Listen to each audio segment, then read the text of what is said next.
I'm Peter Whittle. Welcome to this quite special edition of Whittle, because it's a very important anniversary tomorrow. It's the 150th anniversary of the birth of Sir Winston Churchill. So who better to talk about that than our very own senior fellow, Rafe Heydel-Mankoo, historian, but also quite a specialist actually in Churchill. Rafe, because you were one of the youngest ever directors, weren't you, of the International Churchill Society?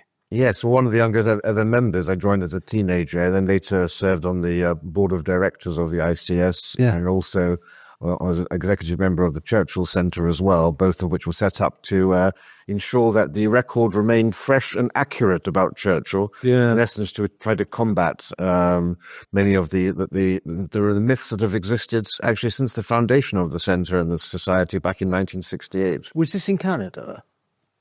Both in London and in Canada. It's an international organisation, Washington, D.C., Canada, Toronto, and London, and also in Australia and elsewhere. So you joined as a teenager. The reason I ask is that, in my case, Churchill was unavoidable at home. In the 1960s and 70s, my father was one of those men who absolutely idolised Churchill. So I knew about Churchill, and I kind of knew what it meant. He was like this behemoth of history.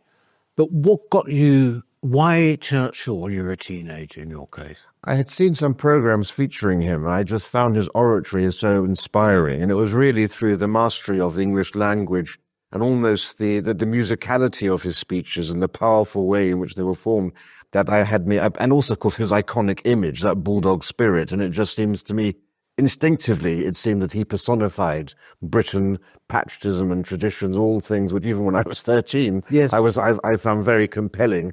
And the more, of course, you then read about him, the more fascinating his life became. I mean, it really was, to quote from Oscar Wilde's Importance of Being Earnest, a life crowded with incident. And just his, he wrote one of his many sort of biographical pieces was called My Early Life. And if any young person wants an introduction to the great man, just to read that, which covers just the first couple of decades of his life and the adventures and the mishaps and everything that happened to him, I mean, that was enough for a lifetime. And then he achieved all of that by the time he was 25 and first entered Parliament in 1900. He'd already been in 4 wars by that point. Yes, he'd been in 4 wars, but also sort of put himself forward, didn't he, to newspapers at the time. He said, I can cover this for you. I will cover this. And became really quite a well-known reporter, actually. Indeed, well, he eventually became the world's most highly paid journalist. This was a man who was convinced of his own destiny. He was absolutely convinced. So he said, we're all worms, but I'm a glowworm. Yeah. And so that was a bit of humility from him as well, to say, but I'm still a glowworm, even though I'm a worm. And he just expected, when he was a teenager at Harrow, at school where he was studying, he told one of his friends there that he is destined for greatness. He says, the time will come when I will have to defend London and the Empire, prophetically. He was, his father died in 1895 at the age of 40. His father was a great man, the youngest ever Chancellor of the Exchequer at the age of 37. Also a man destined for greatness, but he died prematurely. And Churchill therefore felt that he also was going to live a short life. So he really was the very definition of a young man in a hurry. And so he was determined. His goal had been to enter Parliament at his father's side as a great sort of dynasty. His father died without ever seeing Churchill amount to anything. His father had great disdain and disappointment in his son, which was also a motivating factor for him to actually prove to himself and hopefully prove to his father, if his father was looking down, that he had a life that achieved something. And so he petitioned through his mother, Jenny Jerome, an American heiress who married Lord Randolph. She was very well connected at all levels of British society, and he used every one of her connections to get him posted to any battle, anywhere, and also to get himself work, not only doing the military role, but also as a correspondent, because he wanted to make sure that he built up his reputation with a view to becoming a politician. And of course, it worked perfectly. He was in Cuba fighting in 1895 at the age of 21. Then he went and fought in the northwest frontier, where Punjab is, against the Pashtun Islamist extremists. He was one of the first people to really recognize the danger of Mohammedanism, saying that they had a fanatical frenzy about it. And he said that There is no more retrograde force in the world than Islam. This was in his early 20s, recognized He that. was Mohammedans. Mohammedans, yes, as the term of the time was. Then he went to Sudan, where he helped to fight to end slavery, something people that accuse him of racism will be well to take note of, and took part in the last great cavalry charge of the British Army, the Battle of Omdurman, where he also criticized, Lord Kitchener for the bad treatment of the enemy wounded and also for desecrating a Muslim grave as well. So also a man of great sensitivity there. And then, of course, when he went into the Boer War, he became a national hero because even though he was there as a journalist, not as a soldier, the military armored train he was on got derailed by the Boers, and he bravely fought off the Boers. He was captured and then did this dramatic escape from this prisoner of war camp across the country. And this became the stuff of legend back home. So when he arrived back in the UK, he was a national hero. And whereas he had failed the first time to get into Parliament, by the second time, as a hero, when he stood for Oldham in 1900, he became a member of Parliament and remained so for 63 years. Yes, there was a film based on my early life called Young Winston, you must know. Came out, I think, about 1970. I remember it very clearly because it was quite a big movie at the time. But this covers all of these events. And I think, as you refer to there, is that at the very end, he's painting, the old Winston, and the ghost of the father comes and sort of says, "So, Winston, what did you do with your life?" And he says, "Oh, sold a few paintings, Well, he actually wrote a book about that called The Dream. And it is about this very scene. That's where it came from, that he's painting and the ghost of his father revisits. Yeah. And he doesn't tell his father that he saved the free world, but that was so important that the shadow of his father loomed large, as did his mother, because they were both very distant, as you would get in Victorian times. He said of his mother, "She shone for me like the evening star. I loved her dearly, but at a distance." Yeah. And his life really was trying to prove to them that he had merit. Yes, but my goodness, I mean, when I think of my father's admiration, and indeed my admiration, I think a lot of people, almost aside from his role in this country's history, it was the sheer level of activities, you say, in his life, about 5 lifetimes surely in one. Literature, soldier, painter, politician, world statesman. Bricklayer. Bricklayer. There was no end to his. People have been to Chartwell, actually. If you go to Chartwell in Kent, you see, don't you, these walls that he used to just, some of them are a little bit haphazard. But he used to spend his whole time, didn't he, making the walls. But yes, I mean, this is the thing. He had such a remarkable, true Renaissance man, and everything he'd done, he did with great gusto. He also tried to write fiction as well as one has, but he wrote 37 books, thousands of articles and speeches. There's been estimated between 10 and 15 million words that he wrote. As you said, an accomplished painter. His paintings were got great critical acclaim from people who didn't know who the artist was as well. Truly, learned, could fly a plane as well. Yeah. And of course, a lot of that stuff was to give him solace during the war. It was a very important mental escape from him, from the hardship of war to do paintings and so forth. But it was a remarkable life, and that's why it's no surprise that the Guinness World Record holder for the world's longest biography is of Winston Churchill. It's 8 volumes and 16 companion volumes. I mean, it's a mammoth work. Is this the one by Martin Gilbert? Started by Churchill's son, Randolph Churchill, and then Sir Martin Gilbert took it over when Randolph died in 1968. And then Sir Martin died, and it's been taken over by Hillsdale College, by Dr. Larry Arnn, who we had just had on our show recently, and then Richard Langworth, who's probably the world's leading expert on Churchill, also at Hillsdale. Yes, but you say you loved his oratory as a teenager, so presumably from that one can say he inspired you. Absolutely. I mean, if he wrote in a very old-fashioned way, even for the standards of the time, and he really was a war speaker, if I can put it that way, because the sort of speeches he gave were designed for war and often didn't fit in other circumstances. So if you were speaking about trade policy, you would find him using similar phrases, just dealing with, people, our competitors, on the global trading world, rather than, the foe that's there. But he spoke in very plain English, and these are sort of the lessons that the politicians and others of today, the pontificate pontificators and commentators who use very long words. He said, short words are best and old words are best of all. He preferred, said, always use Anglo-Saxon words, never use the French words. Unfortunately, there's no Anglo-Saxon word for surrender. That's But, so you get, give us the tools and we will finish the job.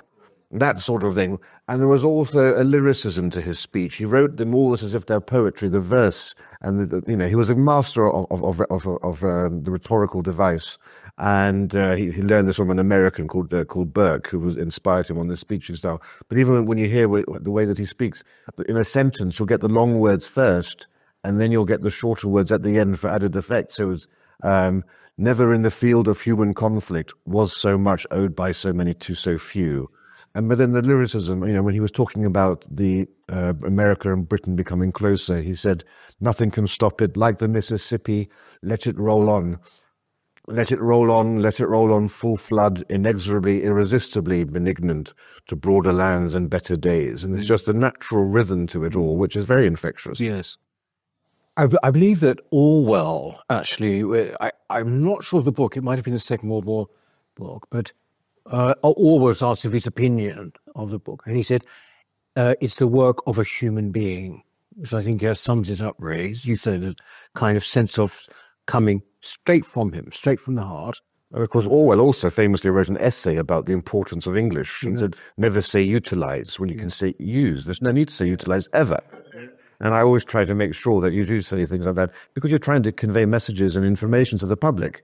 And the most effective way to do it is always use short words and Anglo-Saxon words. You mentioned he's speaking, though, but he didn't just spontaneously stand up and do it, did he? I mean, it was very, very, researched and very practiced.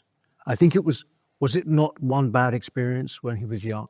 That's right. He was speaking on the floor of the House of Commons and he completely froze. He had a mental blank and he was determined. He was so humiliated by that. He was determined never to have that again. He wrote all of his speeches. Remember that. So all of these great weren't written by a team of speech writers as today. Everyone writes their speeches today. And he would meticulously rehearse and recite them, pacing up and down in Chartwell, memorizing all of these, so that when he did deliver them, they would seem to be coming off the cuff. Because, of course, everyone thinks of Churchill as being the great wit, right? But it was very practiced, a lot of it. Yes, when he was at dinner parties, he could come out with some wonderful retorts and ripostes. But Bessie Braddock, when she's one of the first female MP, she said, Winston, you're disgustingly drunk.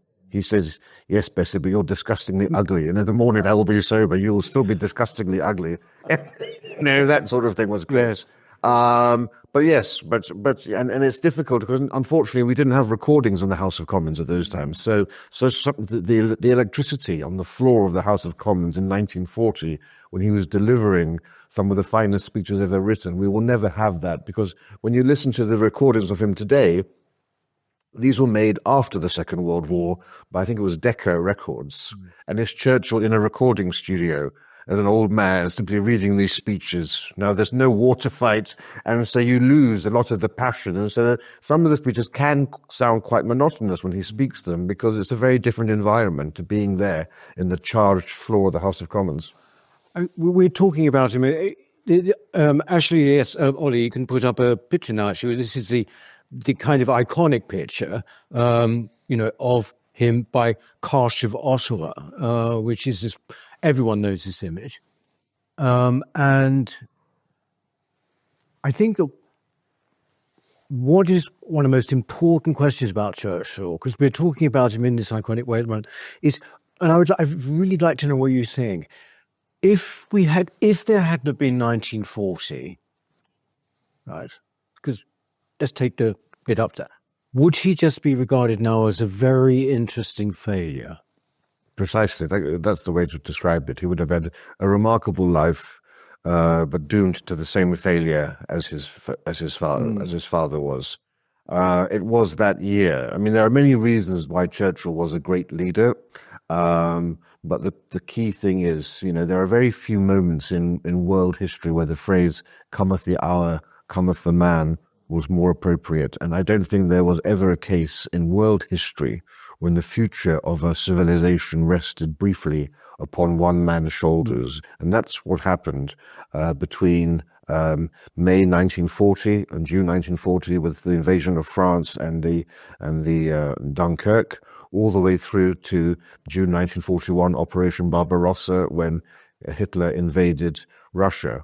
Because for that 1 year, Britain stood alone. And when I say Britain stood alone, I do understand the Canadians and the Australians and the Commonwealth and the Empire was there. Poland and the Czechs were still fighting, but their lands had been conquered. The Polish government and the French government were in Britain. Britain as an island stood alone in the continent of Europe. And if Britain had gone down, the Axis powers would have controlled Europe, Russia, Asia, Africa, and Australasia. And I say Russia because Stalin and Khrushchev both agreed and said after the war that if Britain had gone down, Hitler would have been able to conquer Russia because he only applied 70% of his forces against the Soviet Union.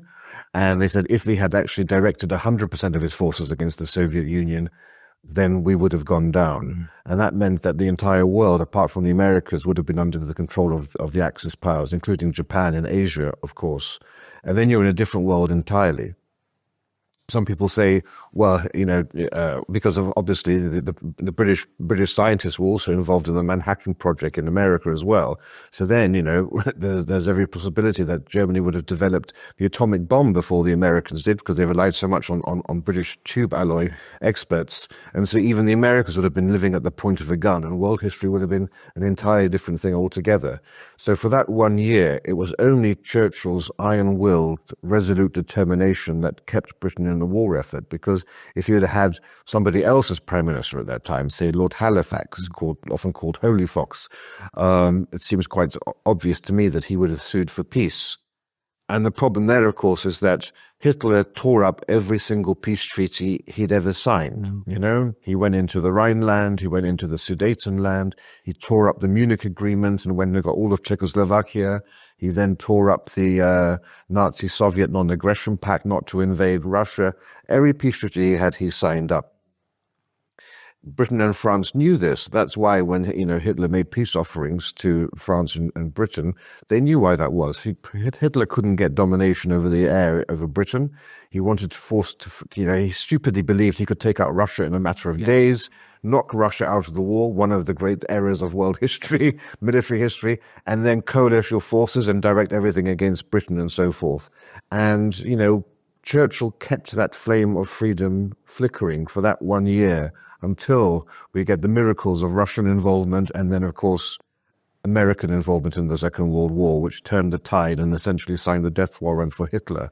But for those months, when resources were so slender, Britain had no means of really doing anything but just resisting. Yes. Churchill's speeches and his decisiveness in refusing to have defeatism in the British government kept that flame of freedom alive. And I think all the peoples of Western Europe, and especially of Jewry and so forth, should be grateful for that. Yes. You mentioned obviously America coming into the war. He was obviously he was half American, actually, wasn't he? And my feeling of Churchill is that he was, born in Blenheim Palace, born of an aristocratic dynasty, but he wasn't of them. It's a bit like same with the political party, the Tory party. He wasn't sort of them. He kind of transcended those things. Do you know what I mean? It's that Lord Halifax, was of them. But Churchill was somehow... He always had maverick spirit. As I said, half American, half British. There was a myth. It's not true, but the Jerome family's mother like to say that they had some Iroquois blood in there, which he used to relish the possibility. He descended from the Iroquois. Not true. In fact, when he went to Congress, he said, I can't help but reflect that if my mother had been American, if my mother had been British and my father American, instead of the other way around, I would have ended up here on my own in Congress. But it was that feeling that he actually did, he was more of an Anglosphere person than perhaps anybody else in Parliament at that time. He was a maverick spirit. He was very much, in essence, somebody who did in fact, was seen as a class traitor for a long time. You must remember, he became a member of the Liberal Party with David Lloyd George. And whereas everyone today thinks of him as some sort of stuffy patriarchal Tory, he was one of the founders of the welfare state. This was a man who created the first labor exchanges, 200, the modern version of job centers, started the unemployment insurance. He passed the 8-hour miners' bill, saying miners could only go and work in mines for 8 hours. The Board of Trade bill, which essentially set a minimum wage. He set the minimum wage in the country, stopped exploitative employers. He also reduced prison numbers, and he reduced the number of hours that prisoners could be in solitary confinement. So, and at that time, all these things, which today seem pretty obvious, were controversial for the upper classes. Although actually, we can go on to these kind of attacks on Churchill now, but he was sort of on the wrong side of perceived wisdom, wasn't he? In the 30s on certain things, like whether it was the abdication, he was part of a king's party, if you like, wasn't he? And that might have been out of romanticism, do you think, or what? He was a great romantic. He was far closer to the 18th century dandy than he was to the 19th century Victorian.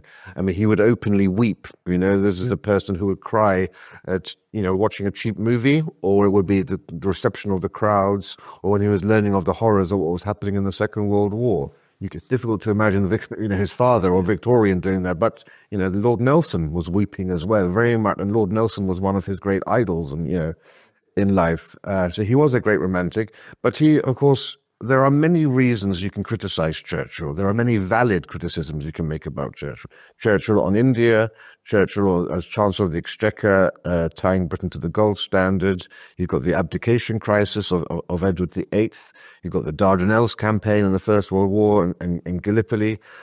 So there are lots, even the bombing of Dresden you could put there too. There are lots of legitimate criticisms, but unfortunately the criticisms we hear today are completely baseless. No serious historian makes the arguments that you hear from BLM to the far left, and also increasingly from the far right about Churchill. Those have no basis in historical fact. Yes, I mean those failures and such like that you just mentioned. I suppose that's really what I meant when I said he might have been a fascinating failure.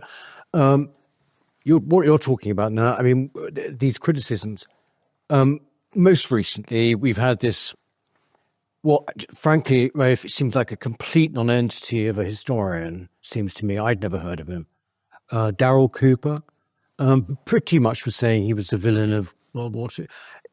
It's hard even to take that sort of thing seriously, isn't it?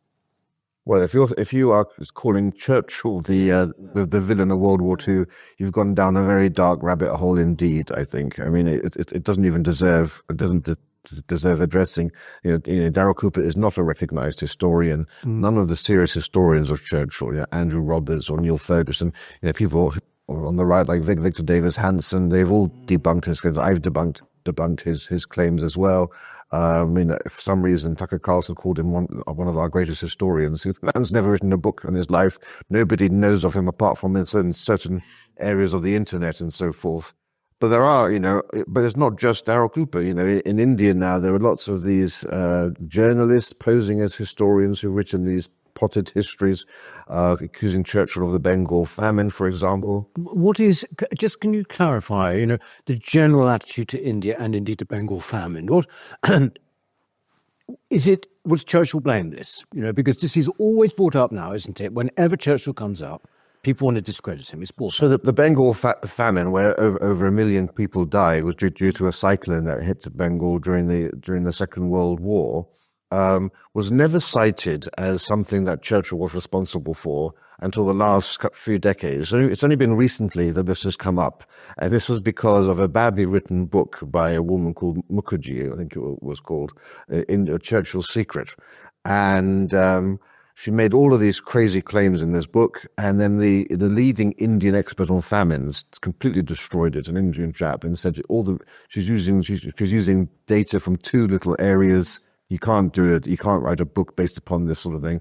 Essentially, the argument is that Churchill didn't give food to Bengal, and in fact diverted food away from Bengal, and in fact they were exporting grain and so forth out of Bengal. I mean, this is nonsense. The fact is, firstly, Britain was fighting for its life. Yeah. Right. Britain was, heavily engaged in the Second World War. By this point, they were actually preparing, getting more mobilized for the D-Day landings as well. There were food rationing was in Britain. You had peoples in Greece and elsewhere also starving, and in Southern Europe. And yet, despite all of that, Churchill did what he could to get grain there. He got 1 million tons of grain there, much of it from Australia. He was appealing to the Americans, to the Canadians, to the Australians to help, managed to get 1 million tons there. He wanted to send more. He wanted more ships, but the Royal Navy and the Americans said, we can't because we're going to do the D-Day landings. We need to ensure we have our fleet there. The issue with the Bengal famine was quite simply issues happening in Bengal and around it. Firstly, in the old days, when you had a cyclone or a famine, you would bring in grain from externally. Unfortunately, the Japanese were external. So the Japanese were blockading the area, and there was no way of passing food supplies through. Secondly, you had Indian traders who were stockpiling grain in order to make a profit on it and raise the price. And so you had huge amounts of grain there that simply weren't being distributed. Then you had incompetence in terms of the local regional administrators who didn't know how to deal with the famine, and there was just incompetence there. And that was done by the British Empire. I mean, these are British administrators who didn't know what they were doing either. And then you had the Viceroy as well, who was too slow to act. But to blame all of this upon a 67-year-old man in Britain who is trying his best to fight a war, I mean, it's completely absurd. And, Churchill, there are many causes of the famine. Churchill wasn't one of them. No. Well, this is a stick which is used now to beat him with by the usual suspect. I mean, obviously, the reason I mention that is that over the past, what is it now?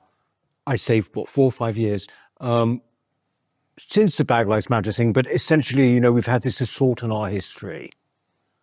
We discuss it all the time, don't we, on the channel? But it seems that Churchill is an absolutely emblematic of that, therefore has to be destroyed. Wouldn't you say? Well, think about whose statues are being attacked and what's being renamed. It's Churchill, it's Nelson, it's Drake, it's the great Elizabeth I, the characters that symbolize the British spirit and the maverick nature of the British spirit. And what is the best way that you can demoralize a society is by attacking and denigrating their heroes, by rewriting their history, and by disconnecting a people from their culture and their past. And all societies, all civilizations, all cultures need heroes, people to aspire to be inspired by. All heroes have feet of clay eventually, but there is something about having inspirational figures, because that, in essence, creates a sense of national identity. Wherever you go in the world, there are figures who, in a sense, forge a national identity. So there's no surprise that when Britain is under attack, our heroes are under attack. And with Churchill, of course, the biggest sledgehammer of today is racism, right? The racism sledgehammer. Was Churchill a racist? Well, did he believe that white people were superior on the pecking order? Absolutely, just as anybody else from that era would have done. I'm sure in 100 years from now, people will look at our attitudes and say that in whatever way we can't possibly imagine that we were somehow retrograde. Yes, yeah.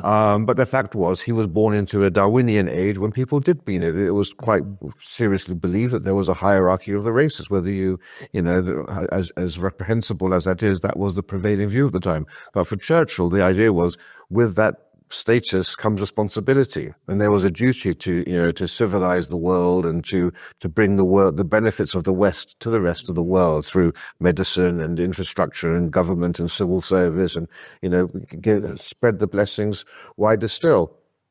But remember, as I said, Churchill fought in Sudan to end slavery. In South Africa, he debated for the rights of black people against the Boers. In South Africa also, Mahatma Gandhi, who was also, you could say, racist towards black people, Mahatma Gandhi thanked Churchill for defending the rights of Indians in South Africa.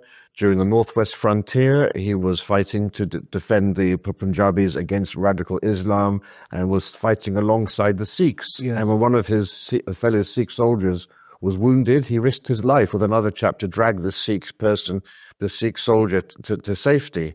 In fact, during the American segregation, when American troops landed here from America, the American army wanted to continue segregation over here. They wanted they had to have them separated. And Churchill famously said, oh, actually, well, not so famously, because I don't think enough people know about it, but he said, we will not support segregationism here. You know, black troops have every right to access any single canteen or shop or play or whatever facility. We won't enforce any of that here. Now, when it comes to India, things are slightly more complicated because he is on record as having said some very nasty things about Indians. But what's important to remember first and foremost is Churchill never used any racial epithets. Right. He never used the N-word. He never used these slurs and all the millions of words that we have about him. There's no record of him using that. Contrast that with Marx, a beloved of the left, who used the N-word every second page, it seemed like, and was, as did Engels, both hugely racist. Thing was, all of the bad things said about India emanate primarily from the records and diaries of Leo Amery, who was an old friend of Churchill. They were in the War Cabinet, and Churchill had a mischievous side to him, and he knew how to rile up Leo Amery, and they had this sort of ongoing feud for a long time. And so Churchill would say things in cabinet about Indians, who he was very angry with because they were essentially many of them were nationalists, were supporting the Nazis. And so, the things he said were said out of exasperation at the way that the many Indian nationalists were actually working against the British Empire during the Second World War. And knowing Leo Amery's reaction, he would say things perhaps which he wouldn't, not knowing that they will be recorded for posterity behind closed door. And so it's only really Amery's. And Amery, of course, had a very foul mouth on him as well with all of this. But towards towards the end of his premiership, he said to an Indian politician, "I want to see India take its rightful place as a dominion next to Canada and Australia and so forth." So his great thing was with Indian politicians and also with the Indian caste system, which he also found very destructive. And so when you view his comments in those contexts, and I think he comes off a lot fairer. But of course, he did hold traditional views. The interesting thing is about Churchill, he was a man of empire, and he famously said, if the British Empire were to last 1,000 years, this was their finest hour. But actually, he ended up overseeing the disintegration of the empire, didn't he? That was the greatest tragedy for him, because, as you said, he didn't want to see the end of the empire. But unfortunately, Britain was exhausted after the Second World War. Now, that has led many on the right to say that Britain shouldn't have fought the Second World War. But of course, the reality is, if Britain had sued for peace with Hitler, then Britain would have been living at the point of a gun next to a schizophrenic. And the idea that Britain could have continued to live peacefully next to this behemoth of power, Britain was always going to be at threat. Britain's standard diplomatic policy had been to maintain the balance of power in Europe. If Germany had been allowed to continue to have its Lebensraum, expand itself, and then conquer Russia, it would be by far the dominant force in Europe. And of course, you have to remember, Hitler had a messianic complex. Napoleon was always in the back of his mind. When he conquered France, he went to Paris, he went to the Pantheon, and he stood over Napoleon's grave, and he said that was the finest moment of his life. Yeah. And so people forget about that. They forget that this was a man who saw himself in the same category as Julius Caesar, Alexander the Great, and Napoleon.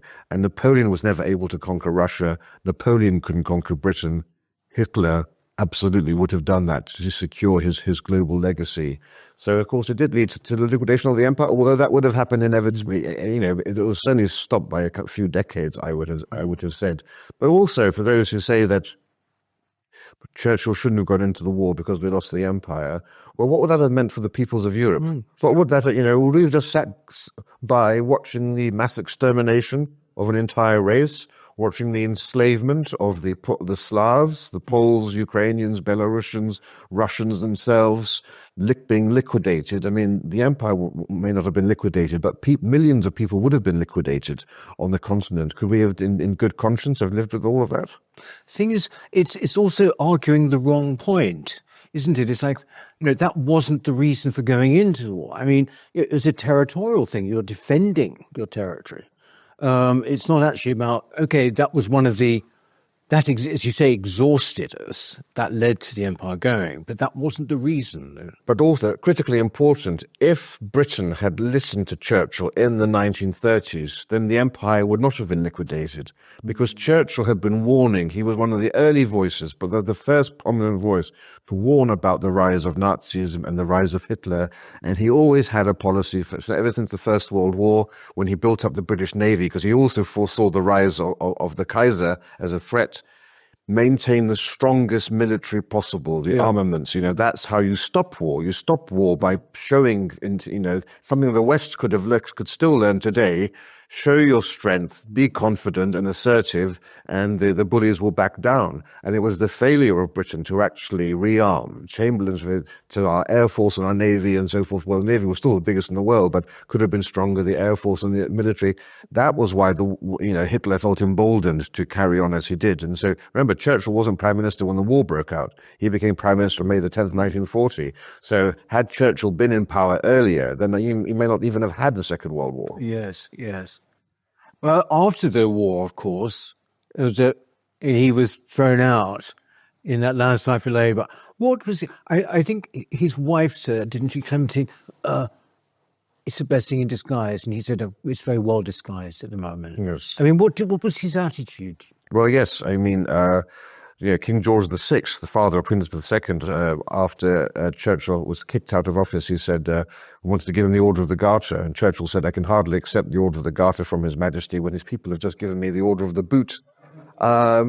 He was deeply hurt by that. But of course, again, they weren't kicking out Churchill. They were kicking out the Tories. They loved Churchill. He was the great hero. But remember, the Tories had been in power for a huge amount of time before 1945. They still needed to be blamed for appeasement. Appeasement was a Tory thing, and that's what people were remembering. There was also a feeling, perhaps, that Churchill, the campaign, the Tory campaign for 1945, focused on Churchill, the war hero, to the exclusion of Churchill, the reformer, pointing out all the things I told you about the welfare system he had created.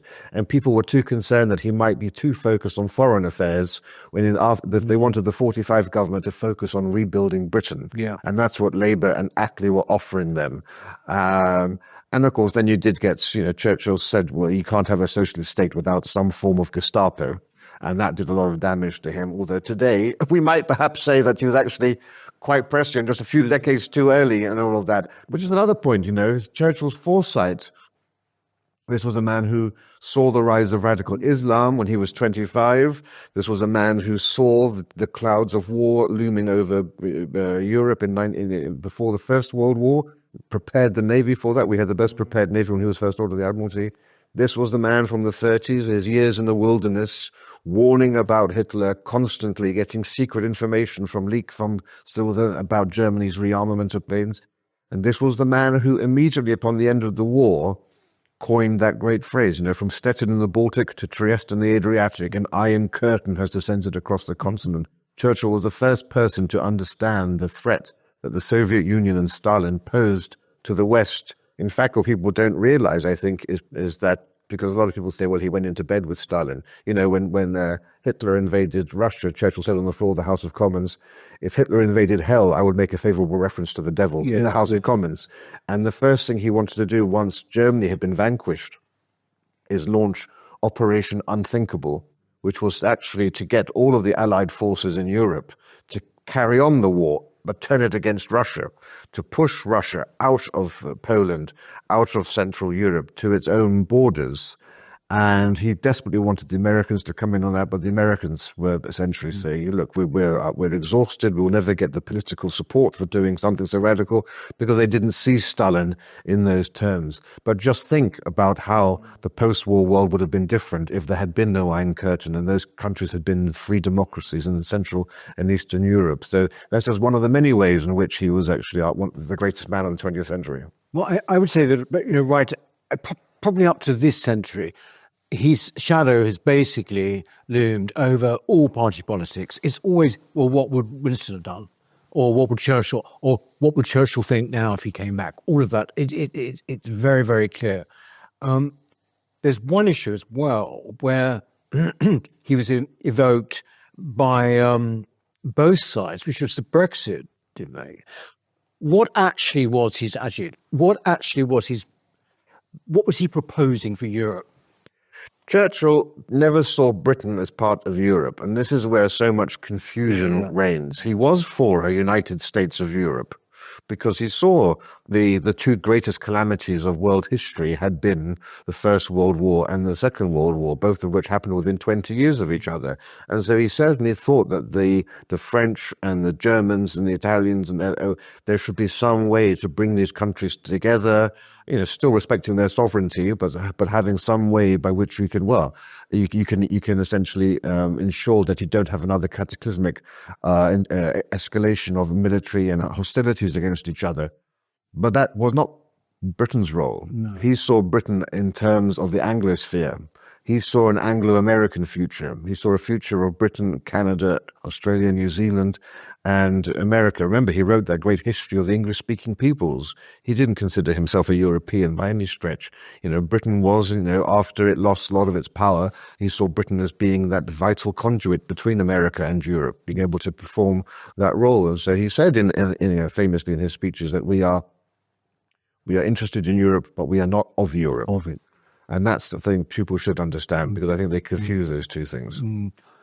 This is real speculation, but counterfactuals can be quite fun in some ways. But if you take the two strains in the Tory party, what I would call the traditional one, which broadly speaking, I suppose we're part of, which is you believe in tradition, and then you've got the kind of free market evangelicals, where would he have lined up instinctively? And absolutely with the traditionalists. Yes, absolutely. He was the Roger Scruton type of Tory. He believed that the conservatism was about conservation. The clue is in the name, whereas a type of free marketeers, those are neoliberals. They are by no stretch are they actually conservative. He was an unapologetic high Tory.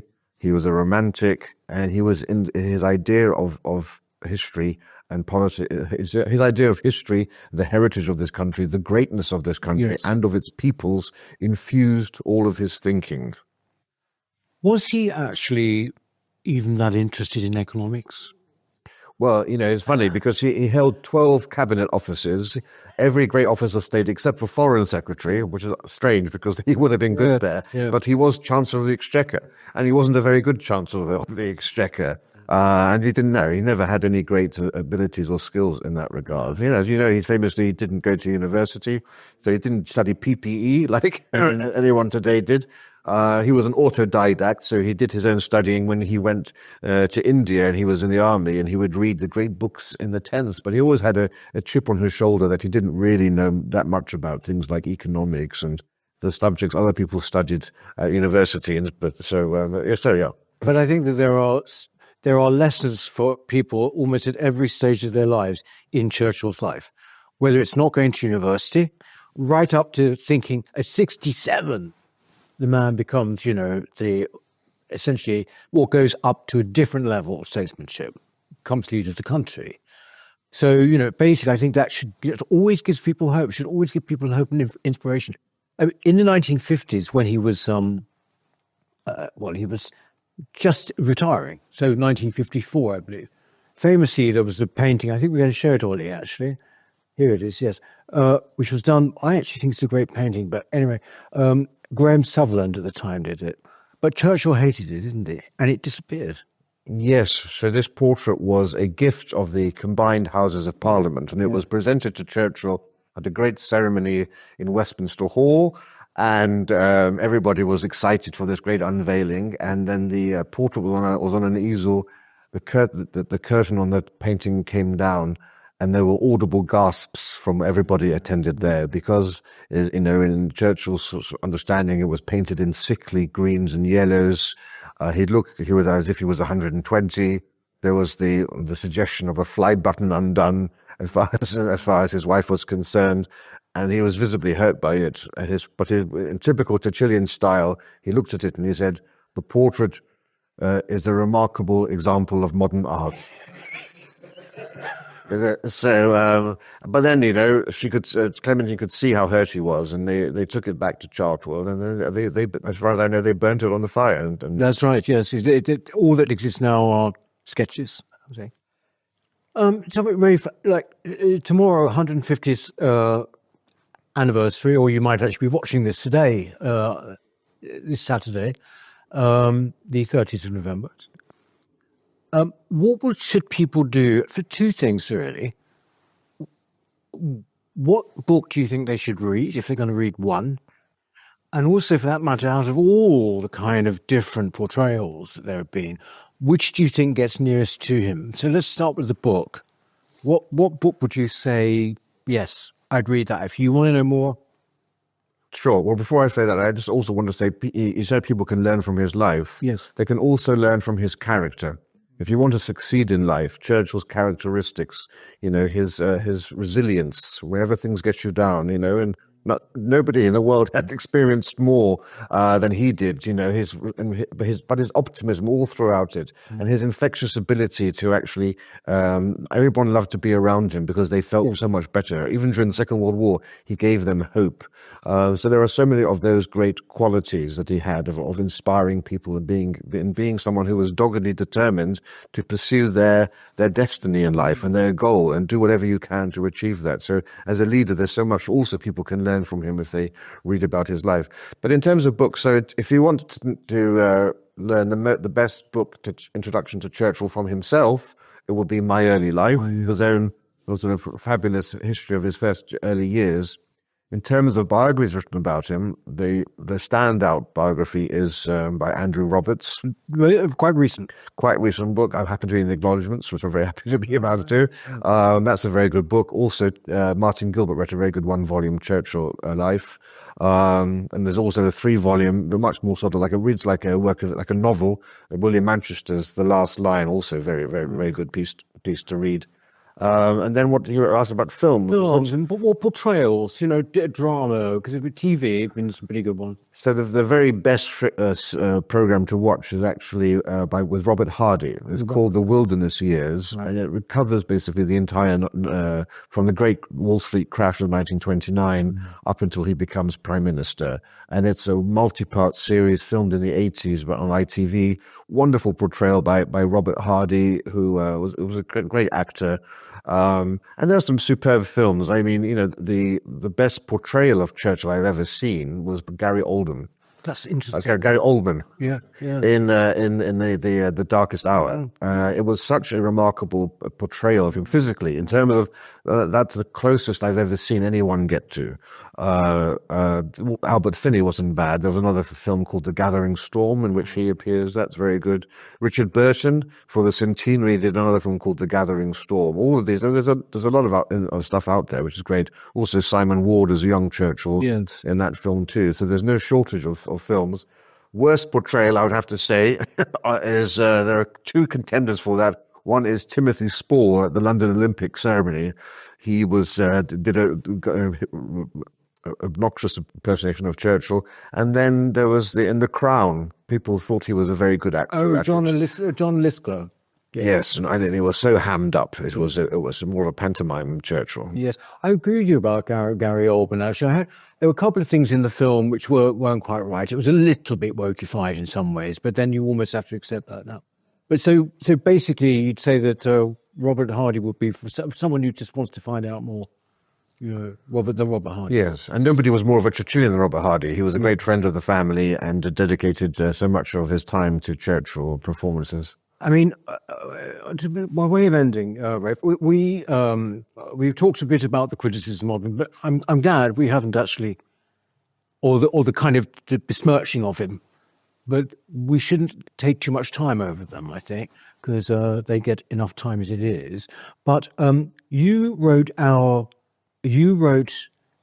chapter in the book State of Emergency about a proper patriotic education in schools. Well, half of the problem of this criticism with Churchill is that people don't know, particularly young people. So he should be reinstated entirely. Shouldn't he just be almost like a module?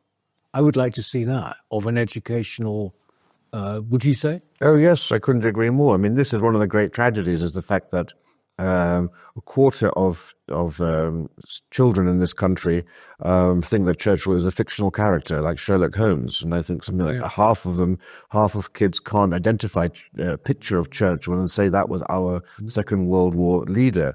So when you have such ignorance, it's so easy then for bad actors, bad faith carried people to cast all sorts of calumnies on Churchill, because if you don't even know who the man is and you're not skilled, you don't have the knowledge base to actually determine what is bad history, you'll believe the nonsense that's coming out. And and it doesn't just apply to young people, I'm afraid. The people in this country stop learning history at the age of 14, whereas it's 16 in most countries in Europe. And so, unfortunately, we have a largely historically ignorant population out there, particularly amongst the younger generations, and that's one of the main reasons why they are being hoodwinked by a lot of this bad fake history that is out there. So we need to change the curriculum. We need to teach history in a chronological fashion. We don't need it to be jingoistic, but it must be patriotic in a sense that he shouldn't be afraid to celebrate the good stuff, because, my God, they're taught about all the bad stuff, and we're not saying don't teach the bad stuff, because history does have, but you need to have a balanced history. And unfortunately, for too long, the pendulum has swung in one direction. And one of the best ways you can teach people about a love of history and the great man of history theory is through the life of Winston Churchill, greatest Briton of all time, greatest man of the 20th century. And also, yes, he was actually voted, wasn't he, Greatest Briton by the BBC poll 2000. I think he probably still would be the greatest, well, even now. Because I was part of that 2002 campaign. I was with Mo Modem for the final at the BBC. There were 10 candidates: Isambard Kinder Brunel, Jeremy Clarkson, Portilla Elizabeth First, and Mo Modem had Churchill. And I don't know now whether that would be whether he would win. And that just goes to show you how quickly our society has changed within the space of one generation, because a generation is 25 years. Within that span, there have been so many attacks now. And I think I do recall some polling actually showing how far support for Churchill has fallen. I can't quote the figures now, but it's very depressing. But let's hope that there will be a rebirth and a rejuvenation of interest in him through things like his 150th anniversary. The Royal Mail have put out a nice range of stamps, and so the people are still interested. Yes, and well, we've sort of got to ensure that this happens, haven't we? You've got to make sure that he stays there. Rafe, thanks so much. That was fascinating stuff. So tomorrow is the anniversary. I keep saying it. You might be watching Saturday, 30th of November. And remember those tips for where you can find out more. But anyway, here's to Churchill. And we shall see you next time. Bye. Hello. If you're enjoying the New Culture Forum channel and you believe in our mission, may I invite you to join our membership scheme at the link below or on our website, newcultureforum.org.uk. Our work is more important now than ever, and we have great plans ahead for the future, but we can't do it without your support. From as little as £3 per month, you can help ensure that we continue on our mission. As a member, you'll receive a range of benefits, including access to exclusive content, invitations to our private events, including here at our studios, free copies of our books, and much, much more, including, of course, our famous NCF mug. If you aren't able to become a member, then please help us by clicking this button and subscribing to our channel. It's completely free. Just remember to also click the bell icon so that you can get notifications when we post new videos. Thank you.